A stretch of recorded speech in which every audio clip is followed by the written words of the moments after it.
Hello and welcome back to my channel. I am Screen Scene Guru. Thank you for coming back for those of you that have been on my channel before, and welcome to those of you first coming.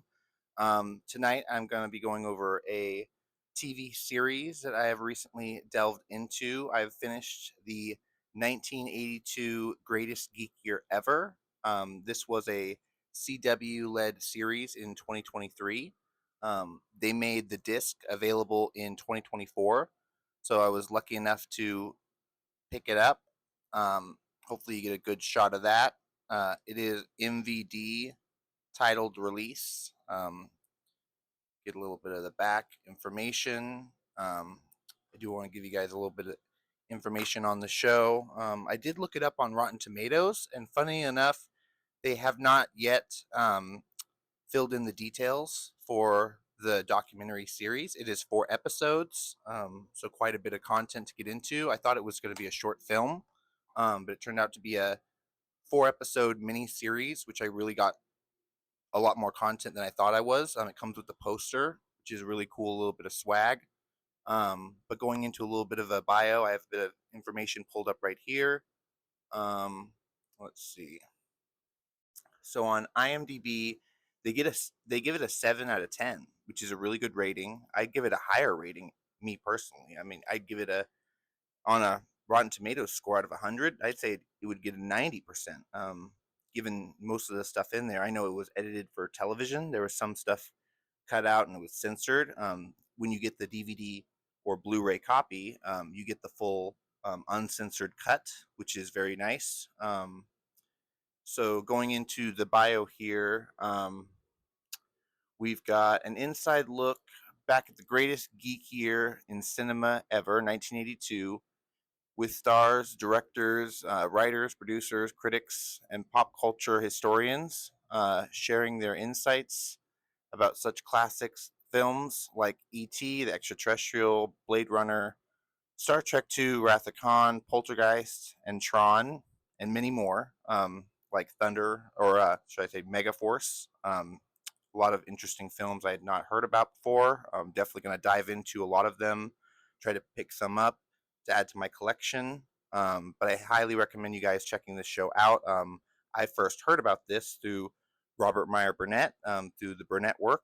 So big shout out to him. I've been watching his channel and following him for about 3 years now. I know a lot of people follow him and like his commentary, his wise wisdom on things, pop culture, media, and whatnot. But just going over the show episodes real quick, I just want to go over episode 1. They've got the Summer of Spielberg. So how an alien from outer space conquered Hollywood.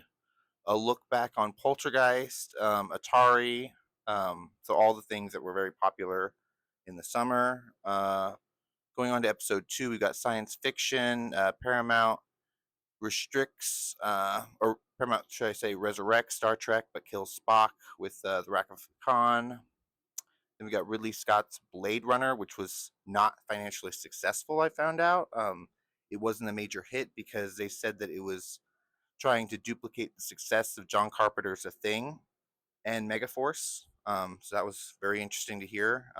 Cool scenes that we got to see in Megaforce, them launching from military helicopters and riding motorcycles, shooting rockets. Very much like a eighth grader's favorite backyard fantasy. But going on to episode 3, fantasy and action. We've got Arnold Schwarzenegger conquers the movie and Conan the Barbarian, which I have yet to see. I'm going to dive into those films as well. But we've also got Sylvester Stallone steps into the ring for Rocky 3, and off for the First Blood. Other films examined include Beastmaster, right? So yeah, a lot of interesting films I had not heard of, but they were very interesting at the time. They made a video game about it. So right around the time that they had the technology to do multi-advertising, and I believe there was some kind of board game or some kind of televised, maybe it was like on the back of a stereo box, some kind of puzzle for Beastmaster as well. And it was always on television too. They made it channel and an exclusive movie that was always on in television, because it was a widely known box office hit, and they made it like one of the first streaming movies, which I thought was really funny. Uh, but going on to the last episode, we've got comedy and horror. Um, we've got the night shift. They mention Eddie Murphy in 48 Hours, trying to stay out of jail. The kids at Ridgemont High.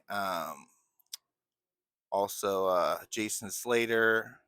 Uh, all these things, and much more. We got to see Shatner come in to talk about Wrath of Khan.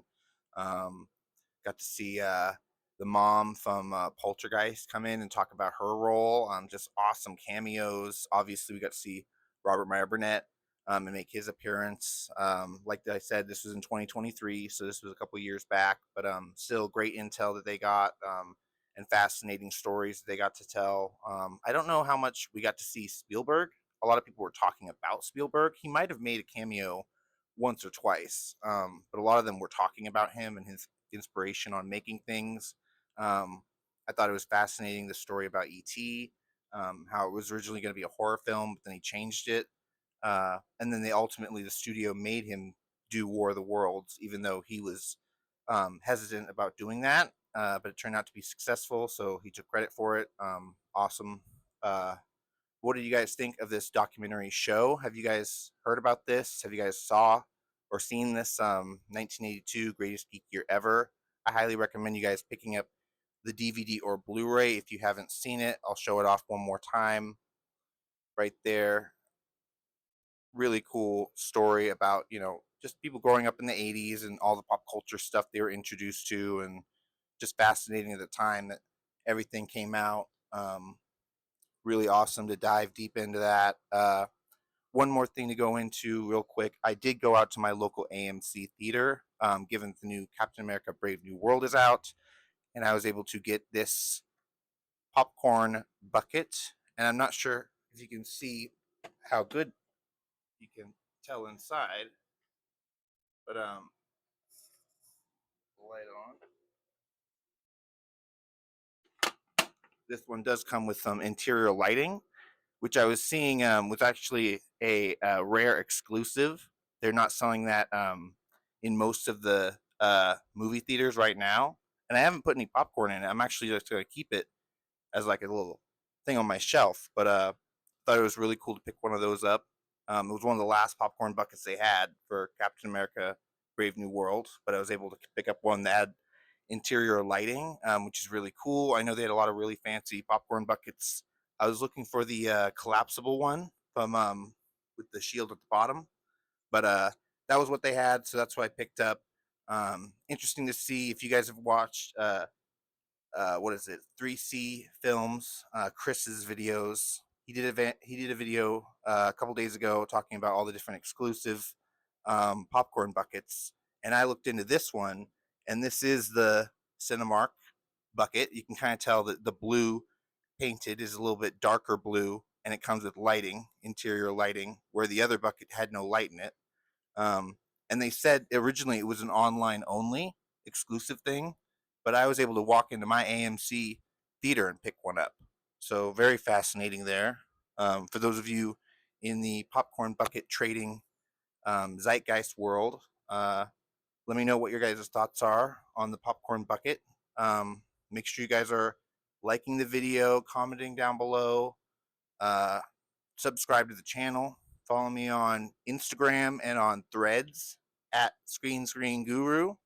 Until next time, guys, have a good one, and bye-bye. Alrighty. Oh, and keep a lookout for future videos coming down the pipeline. Till next time, bye.